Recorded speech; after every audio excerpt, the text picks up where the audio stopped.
Салам достор. Бул тасмадан биз WhatsApp'ка келген маанилүү файлдарды кантип компьютерге сактап калууну үйрөнөбүз. Анда баштадык. Телефонду USB кабелдин жардамында компьютердин портуна туташтырабыз. Телефондун экранындагы пайда болгон терезечеден передача файлов дегенди басабыз. Этот компьютер дегенди ачабыз. Ekrandan özümüzün telefonumuzu taap аны açarız. Внутренний накопитель açarız.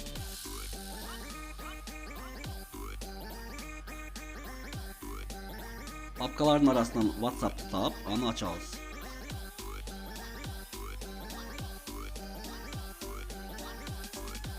Media papkasını açarız.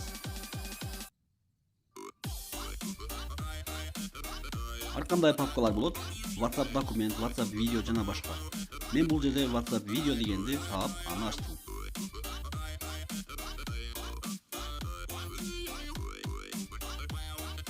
Өзүмө керектүү видеону белгилеп, чычкандын оң баскычын бассак, терезе пайда болот.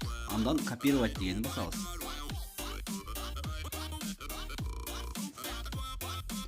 Экрандын сол тарабынан локальный диск D дегенди таап аны ачабыз.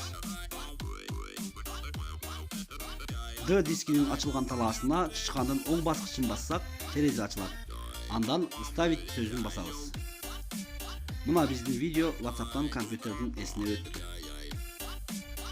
Достор, видео жактыбы?